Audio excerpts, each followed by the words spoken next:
오늘의 전국 현안을 짚어보겠습니다. 허은하 국민의힘 의원, 장경태 더불어민주당 의원 나와 계십니다. 어서 오십시오. 안녕하세요. 안녕하세요. 네. 자, 서울 양평 고속도로 특혜 의혹 공방이 지금 닷새째인가요? 엿새째인가요? 계속 이어지고 있습니다. 야당 같은 경우에는 국정조사 특검까지 요구하고 있는 것으로 전해졌는데 오늘 이재명 대표는 바로 하자라는 거잖아요. 국정조사. 네, 즉시 국정조사를 해야 될 사안이라고 봅니다. 여당과 일단 협의가 좀 필요하지 않겠습니까? 뭐 여러 가지 민주당 탓하고 계신 거잖아요. 그러니까 소위 이 양평 고속도로에 대한 변경을 원희룡 장관이 하셨고, 네. 해당 변경 노선에 김건희 여사의 땅이 일가에서 땅이 있는 것으로 보이고요. 예. 또 백지화도 원희룡 장관이 하셨는데 왜 사과를 민주당 보고 하라는 건지 모르겠습니다. 어찌되었건 네. 여러 가지 진실 여부를 파악하기 위해서는 지금 이런 정치적 공방을 할 게 아니라 법적 권한과 성격이 분명한 이 권한이 부여된 국정조사를 해야 된다고 봅니다. 자, 저희가 서울 양평고속도로 사업 그래픽을 잠깐 준비했는데 허은하 의원님 저거 보면 2022년 3월 국토교통부 타당성 조사 착수했고 2023년 5월 노선 수정안 공개, 작년 5월입니다. 그런데 윤석열 대통령이 작년 5월에 취임을 한 거잖아요. 작년 3월에 대선이 있었고요. 그런데 이 진실 공방 중에 하나가 저 노선 변경을 문정부 때 용역을 준 것이다라고 어제 이제 국민의힘에서 주장하니까 오늘 또 이재명 대표는 인수위가 사실상 주도한 것이다라고 해서 서로 다른 입장을 좀 발표를 했습니다. 먼저 이제 국민의힘 입장 들어볼게요. 저는 이러한 논쟁들이 정말로 국민들이라던가 지역 주민한테 어떤 도움이 되길래 이렇게 하고 있나라는 생각이 우선 듭니다. 우리 국민들께서는 상당히 현명하시거든요. 이 예타라던가 그리고 이 고속도로를 착수하기로 했다라는 이 일 자체가 어제 오늘의 일이 아니라는 겁니다. 2008년부터 시작을 했고 또 2013년도에 김성교 전 의원 군수였죠. 군수의 인터뷰를 봐도 어느 곳으로 해야 되는지에 대한 이야기가 이미 나와 있고요. 지금 이안으로 생각했던 그 장소에 대해서 도지사와 이야기를 마쳤다라는 인터뷰를 했던 기사도 아마 찾아보실 수 있을 겁니다. 지금 2017년부터 지금 이 내용만 보더라도 17년부터 무언가 시작을 했는데 어느 정권 때 했다 안 했다 이게 중요한 겁니까? 사실 그 아파트의 재건축을 하는 것도 1, 2년으로 되는 게 아니고 20년 바라보고 가는 겁니다. 국민들이 원하셨던 부분이잖아요. 이 고속도로 만들어져야 된다. 그리고 양편 국민들이 얼마나 기다렸던 일입니까? 그렇기 때문에 저는 이제는 정치를 좀 내려놓고 행정가들이 행정을 좀 할 수 있도록 하는 것이 저희의 역할일 것 같다라는 생각이 듭니다. 입법기관은요. 기본적으로 체크하고 그다음에 어떻게 균형 잡힌 일을 할 수 있는지를 보는 기관인 거지 행정기관이 일을 못하게 하면서 정치하는 기관은 아니라고 저는 생각합니다. 일단은 서울 양평 고속도로 사업은 다시 재개돼야 한다라는 입장이시죠? 네, 재개돼야죠. 원하셨던 그런데 이 부분이니까. 과정 지금 또 나오고 있습니다만 양서면이냐 강상면이냐 또 어디가 더 양평 주민들 그리고 또 그 양평 고속도로를 이용할 또 서울 시민들 다 가능하면서 더 많은 사람들의 혜택을 보면 좋겠죠. 그런데 그 사안, 서울 양평고속도로 재개 사안과는 별도로 지금 불거진 여러 논란이 있지 않습니까? 김건희 여사 땅 근처에 있고 또 양서면에는 또 그리고 전 군수, 양평 군수, 민주당 소속이죠. 또 땅들도 있고 또 최근에 일부에서 보도로 나왔습니다마는 또 민주당 출신의 전직 총리, 청와대 비서실장도 땅을 샀다고 하고요. 그런 의혹들 관련해서는 또 풀 것은 풀어야 되지 않느냐. 그래서 또 조사가 필요하다는 게 민주당 입장이죠. 저는 아마 국정조사하면 국민의힘 또 원희룡 장관은 박살날 거라고 생각합니다. 그러니까 첫 번째는 국토부 장관이 국무회의에서 논의도 하지 않고 1조 8천억짜리 국책 사업을 일방적으로 백지화한다? 이건 말이 안 되는 거고요. 두 번째는 예타를 통과한 노선과 국책 사업이 환경영향평가에서 일방적으로 바뀐다? 그건 말이 안 되는 겁니다. 그래서 일단 두 가지 부분을 좀 보셨으면 좋겠고요. 노선을 보시면 양서면과 양평읍으로 가는 이 소위 남한강의 북단에 이렇게 한강을 소위 강북 지역까지 고속도로를 연결하는 사업이었습니다. 그런데 강상면이라고 하는 이 다리를 건너지 않는 사업으로 변경이 됐고요. 다리 하나 차이는 엄청나게 큽니다. 단순 2km 연장 정도가 아니고 양서면과 양평은 그 소위 남한강 지류의 이 상층부는 5만 5천 명의 수요가 있는 곳입니다. 그 아래쪽 강상면, 강하면 등은 11,000명으로 네. 사실 예타 자체가 예, 비용 편입 분석해 보면 엄청난 차이가 있거든요. 그렇기 때문에 저는 이 부분에 대해서 뭐 떳떳하고 당당하시면 국정조사 하셨으면 좋겠고요. 네. 사실 다들 아시다시피 이 두물머리에서 양평대교까지 이 여러 가지 다리가 놓여 있지 않아서 상당히 두물머리를 가시는 분들은 교통 편의가 제대로 제공되지 않았습니다. 많은 아마 서울시민, 경기도민들께서 양평을 가시면서 아실 텐데요. 두물머리를 가기 위해서는 양평까지 뺑 돌아서 가시거든요. 그런데 그 가운데 다리를 놓음으로써 상당히 교통 분산 효과, 북쪽에서는 서울과 춘천 간 고속도로, 남쪽에서는 광주와 원주 간 고속도로를 상당히 교통을 완화하는 측면이 있었습니다. 그런데 이걸 일방적으로 예타도 통과한 이 국책 사업에 대해서 장관이 한마디로 백지화한다? 네. 이게 가능한 일입니까? 알겠습니다. 이게? 자, 예타를 통과한 제1안이 있는데 환경영향평가로 바꿀 수가 있느냐. 그리고 원희룡 장관 혼자 이렇게 독단적으로 백지화를 선언할 수 있느냐라는 문제 제기 야당에서 나왔거든요. 이 문제 계속 제기하고 있고요. 어떤 생각이세요? 저는 뭐 어떻게든 정치 쟁점화하려는 어떤 민주당에 대해서 좀 우려하는 바에 의해서 강하게 무언가 내질렀다라는 부분에 대해서는 뭐 이해는 할 수 있을 것 같습니다. 하지만 저는 조금 긍정적으로 보고 있지는 않다라는 말씀을 좀 드리고 싶고요. 말씀하셨던 것처럼 많은 시간이 걸렸고 2008년부터 얘기 나왔고 국민들이 원하시는 부분이기 때문에 아마도 이 쟁점화되는 부분을 우려해서 이렇게 하셨겠지만 아무 근거 없이 뭐 사실 민주당이 좀 너무 쟁점화하면서 논쟁거리를 만들어서 피해보고 있는 건 사실 국민들이거든요. 그래서 그 부분에 대한 마음은 이해는 합니다. 하지만 장관은 정치를 하는 것보다는 행정가로서의 역할을 하는 것이 더 옳다라고 저는 생각합니다. 이 백지화한 것에 대해서 여러 의원들, 국민의힘 의원들은 어떤 생각이세요? 잘했다는 분들도 있고 잘 못했다는 분들도 있는 것 같은데. 여러 가지 생각이 있으신 것 같습니다. 사실 뭐 원내만 있다라고 생각을 하면은 저희가 그 논쟁이라던가 괴담에 상당히 좀 질렸습니다. 그 민주당의 논리와 핵심이 없어요. 무조건 지르고 본다라는 것이 있고 그러다 보니까 뭔가 논리적으로 말이 안 되면 특검을 하겠다, 국정조사 하겠다 이게 이제 민화돼가지고 입법부 자체가 좀 권위가 떨어졌다라는 생각을 좀 하고 있거든요. 그런 차원에서 저희가 부족한 거죠. 그러한 어떠한 프레임이 잡히거나 어떠한 논쟁이 있을 때 뒤집을 만한 무언가를 제시하면 좋을 텐데 원리 원칙대로 뭔가를 이렇게 이론적으로 설명하려고 하다 보니까 사실 더 이해하기가 좀 어려운 부분들도 있고요. 그러다 보니 이제 정치적으로 장관이 좀 처리를 한 것이 아닌가 하는 정치적으로 생각은 처리한 것 같다.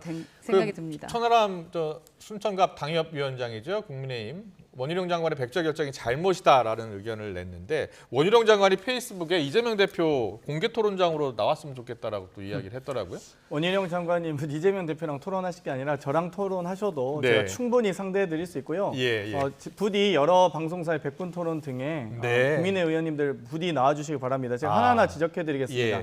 이 사업은 고속도로 제1차 기본계획 건설계획에 의해서 설정된 사업이고요. 2017년 1월에 설정됐습니다. 문재인 정부 출범 전입니다. 그리고 그 당시 군수가 누굽니까? 삼선의 국민의힘 김선교 양평 군수였습니다. 그리고 나서 이 제2차 수도권 광역교통망 사업이 있거든요. 그러니까 이 고속도로 건설 계획 이후에 광역교통망 건설 계획이 있습니다. 그래서 차근차근 2018년에 들어가고 예타 이 대상 사업이 2019년에 또 2021년에 예타 사업으로 확정되면서 차근차근 이어져 오던 사업입니다. 그리고 2020년에 환경영향 평가도 이미 7월까지도 양서면으로 돼 있었습니다. 그런데 갑자기 왜 2023년에 초에부터 지금 김동연 지사, 경기도지사가 오늘 아침에 지금 기자회견도 하셨는데요. 2023년 1월 당시에 처음으로 타당성 조사 관계기관 협의 2차 회의, 1차 회의는 또 부르지도 않았습니다. 경기도는. 양평군은 경기도에 속한 군 아닙니까? 그런데 2차 회의에 불렀더니 이 2차 회의에서는 빠져 있었다. 양서면에서 강상면으로 바뀌었었다. 그러면 그 사이에 무슨 일이 도대체 일어났는지 진실을 아예 밝히고 있지 않습니다. 그렇기 때문에 이 국토부 2022년 7월부터 2023년 1월 사이에 무슨 일이 있었는지 작년 하반기 꼭 밝혀주시기 바라겠습니다. 반드시 국정조사를 비롯해서 여러 사실관계 확인이 필요하다라는 이제 야당의 근데 입장을 멀리 갈 들었고요. 필요가 없어요. 이제 17일에 현안 질의하지 않습니까? 17일에 현안 질의입니까? 그때 이제 국토부 장관이 설명을 할 것입니다. 알겠습니다. 근데 지금 이거는 그 말씀을 좀 드리고 가야 되는 네. 게 제가 너무 길어져서 좀 애매할까 짧게. 말씀을 드리지는 않았지만 양서면 관련된 거 생태 자연도 1등급 권역이고 이거 다 알고 계시는 부분이잖아요. 바꿀 수밖에 없었던 부분이 있어요, 분명히. 근데 그럼에도 불구하고 자꾸 엉뚱한 말씀을 하시면서 정쟁화시키려고 하는 건 좀 잘못됐다고 생각하고요. 2017년도에 시작해서 2018년도 2월에 발간했던 양평군 2030 기본계획이라는 것이 있습니다. 그 안에 지금의 대한 노선과 거의 유사한 방안이 담겨져 있다라는 말씀 드리고 싶고요. 그래서 우선 국민들께서는 현안 질의 보시면서 왜 국민의힘에서 이렇게 이야기하고 있는지는 좀 확인해 보시는 것이 필요할 것 같습니다. 현안 질의는 위증 처벌할 수 없습니다. 원희룡 장관이나 해당 공무원들이 뭐 이 발언이나 이런 것들 위증할 경우에 처벌할 수 없어서 국정조사 하는 것이고요. 또 한편으로는 환경영향평가 말씀하셔서 그런데 기존 안에서는 교량 11개소였습니다. 그런데 26개로 교량을 늘립니다. 터널도 13개였습니다. 그런데 19개로 늘립니다. 아니 환경영향평가 환경이 소중하다는 분들이 터널과 교량을 그렇게 늘립니까? 말이 안 됩니다. 또 짧게.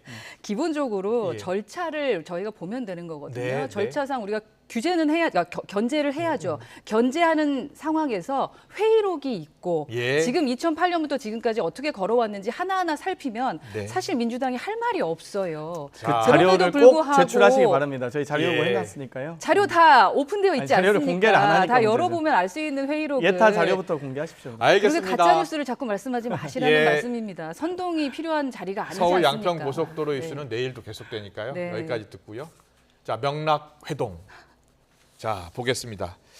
이재명 대표와 이낙연 전 대표의 회동 사실은 어제 예정됐는데 큰 비가 오는 바람에 연기가 됐습니다. 다음 주에 재개될 것 같은데 민주당 내에서는 여러 의견 나오고 있습니다. 듣고 가겠습니다. 수박, 똥파리 이런 표현들을 쓴 게시물이 상당히 많이 보였고 회동에 직접적으로 반대하는 이런 게시물도 많이 보였습니다. 그러니까 이런 분위기 속에서 두 부분이 회동하기가 참 껄끄럽긴 했겠구나 이런 생각은 들더라고요. 뭐 그런 상황도 좋은 영향을 주지는 않았을 건데요. 상대 후보, 경쟁하는 후보에 대한 어떤 적대감, 극도의 저런 차별과 혐오적 표현은 저는 기본적인 인간에 대한 예의도 아니고 반인권적이고 반민주적이고 또 해당 행위입니다. 한계흉의 법칙이 적용이 돼서 이후에는 저는 정화가 되고 아마 소수가 남아서 그 할 수 있긴 하지만 그것이 지속하면서 확대 강화된 형태로 나타나지 않을 것이다 그런 생각이 들고요. 이재명 대표와 이낙연 총리는 현재 정치 현장에 있기 때문에 조금 더 그보다 높은 수위에서 티키타카하는 그런 거라고 보고 있어서 그건 정치에 있어서는 부분적으로 나타날 수 있는 현상이라고 봅니다. 민주당 이야기니까 장영태 의원님이 잘 아실 것 같아요. 어제 이제 연기가 된 거잖아요. 근데 기자들이 장소를 모르더라고요. 어디서 만나는지. 그리고 비공개여가지고. 뭐 당연히 비공개 회동을 하는 것이 바람직하다 보고요. 어찌됐건 좀 더 이 허심탄회하게 대화를 나누기 위해서는 기자들이 많은 곳보다는 단둘이 보시는 게 좋을 거라고 보고요. 저희가 예상했던 대로 이 순리대로 아마 순차적으로 만날 것이라고 예상하지 않았습니까? 김대중 대통령 묘역을 참배하시고 또 5.18 또 노무현 대통령 묘역을 참배하고 이 문재인 대통령님과 또 막걸리 한잔 하시고 나서 이재명 대표를 볼 걸로 예상했었습니다. 그래서 정리된 수순이고요. 어제는 이제 홍수 피해가 여러 수해 피해가 예상이 돼서 연기하긴 했지만 조만간 빠른 시일 안에 두 분이 만나시리라고 기대하고 있습니다. 당 내에 온라인 게시판 블루웨이브요? 거기서 엄청난 토론이 있었나 보더라고요. 뭐 여러 이 다양한 의견이 있기 때문에요. 뭐 특히 이번에 블루웨이브는 이 권리당원들의 여러 가지 이 발언권을 보장하기 위해서 새롭게 런칭한 커뮤니티입니다. 당 소속. 그래서 이 커뮤니티에선 여러 가지 의견이 있으리라 보고요. 또 그 과정에서 이제 출범한 지 일주일도 안 된 커뮤니티입니다. 그렇기 때문에 여러 가지 정화 과정이라든지 또 각 이 개인 당원들의 게시물도 또 여러 가지 뭐 평점을 매긴다든지 점수화해서 상당히 좀 정화될 걸로 예상합니다. 그런데 낙지, 수박, 똥파리 이런 표현들을 쓴 게시물이 상당히 많이 보였다고 하잖아요. 이런 표현들은 당 내에서 좀 자제를 요청할 필요성은 없을까요? 뭐 여러 차례 예. 대표께서도 또 최고위원회 회의를 통해서도 많은 당원들께 정화 요청을 드렸고요. 예. 거의 사실상 이 커뮤니티는 당원들의 실명으로 거의 그러니까 아이디는 이름이 성명이 들어가진 않습니다만 뭐 자체적으로 다 확인 가능하기 때문에 예. 자연스럽게 이 정화가 될 것이고 또 좋은 글을 많이 쓰신 분들은 네. 이 회원 등급, 이 커뮤니티 회원 등급이 있어서 그렇게 됩니까? 등급도 올라가고 점수화돼서 상당히 또 이 경쟁력을 갖추리라 봅니다. 네. 허나우님 어떻게 보셨어요? 전 뭐 두 가지 문제가 있다고 생각을 하는데 이 자체가 감정의 문제라기보다는 어떤 공천에 대한 현실적인 문제가 아닐까 하는 생각이 들고요. 그러니까 여하튼 첫 번째는 공천의 문제로서 서로 만나서 뭐 가위바위보 해서 이긴 사람이 공천 준다라는 걸로 해결될 수 있는 부분이 아니기 때문에 예. 만남이 많이 좀 불편했을 것 같다라는 생각이 들고 네. 또 두 번째는 이제 정치적인 스타일 자체가 두 분이 다르시기 때문에 네.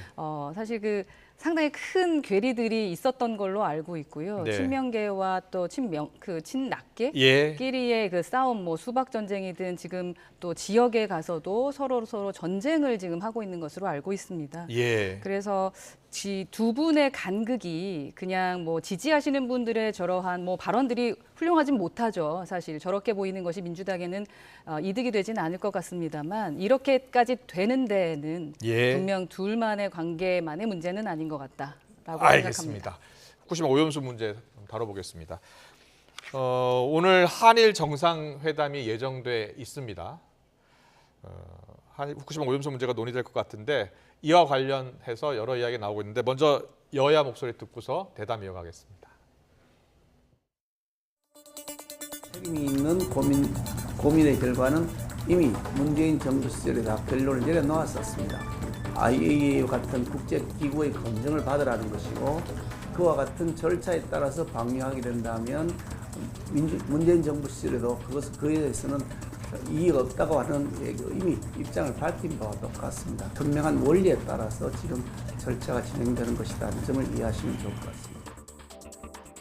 대한민국 예산으로 서민들의 주거 예산 다 깎고 서민들에게 증세해 나가면서 서민들은 죽음으로 몰아나가는 이 경제를 포기한 이 정권이 이렇게 유튜브에 오염수 안전합니다라고 하는 유료 광고를 하고 있습니다. 다시 한번 묻습니다.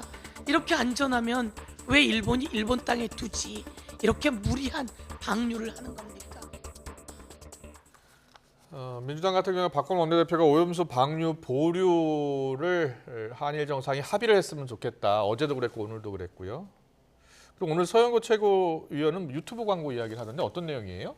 지금 이 후쿠시마 오염수에 대해서 여러 가지 안전성 검증이 미흡하다는 의혹이 많이 있습니다. 그런데도 불구하고 문체부가 자체 예산을 사용해서 유튜브에 이 안전하다는 광고를 게재하고 있습니다. 예. 정부의 입장에서는 뭐 일본 정부가 이 후쿠시마 오염수가 안전하다는 광고를 하는 것까지는 뭐 그렇다 치더라도 대한민국 정부가 나서서 안전하다는 광고를 하는 것을 그것도 국민의 세금으로 하는 것에 대해서 문제 제기한 것이고요. 예. 저는 오히려 정부가 보다 좀 더 중립적인 입장에서 오염수가 우리 대한민국 국민에게 과연 안전한지에 대해서 조심스럽게 접근해야 되는데 주무부처도 아닌 문체부가 나서서 이렇게 이 정권 홍보용 광고를 하는 것 자체가 저는 대단히 심각한 문제라고 봅니다. 네. 그렇기 때문에 저도 저희 의원실에서도 문체부의 관련 예산 내역을 자료 요구한 상황이니까요. 한번 예산 내역을 검토해 보겠습니다. 예, 허나 의원님은 어떻게 들으셨어요? 우선은 후쿠시마 오염수 방류에 대해서는 전 개인적으로 반대를 계속하고 있고 그리고 저희 정부 차원에서도 또 뭐 대통령께서도 이번에 기시다 만났을 때 제대로 된 발언 하시는 것이 필요하다고 생각합니다.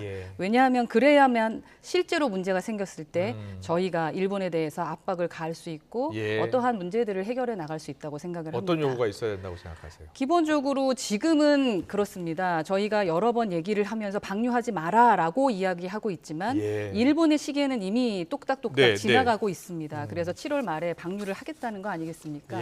그건 그들의 또 문제이기 때문에 저희가 막을 수가 없을 수 있어요. 그랬다면 그 다음에 이제 수산물에 대한 부분이라던가 여러 가지 국민들이 우려하시는 부분들이 있을 겁니다.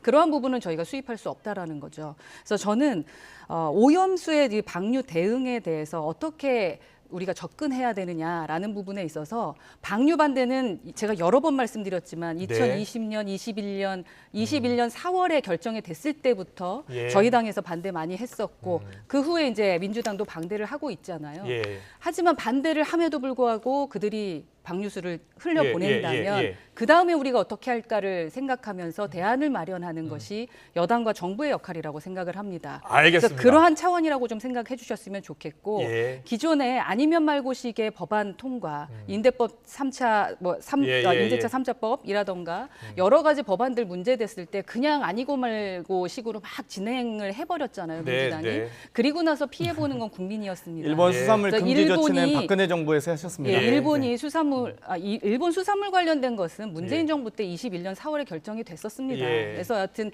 문제는 일본이 아니라 우리다. 알겠습니다. 우리 국민 입장으로서 그래도 철저히 좀 생각하면서 대책을 가야 좀 된다라는 추후 입장입니다. 대책도 잘 세워나가야 한다라는 허은하 의원님의 생각을 들어봤습니다. 오늘 정치권 이슈는 여기까지 들어야겠습니다. 허은하 국민의힘 의원, 장경태 더불어민주당 의원과 함께했습니다. 잘 들었습니다. 고맙습니다. 감사합니다. 감사합니다.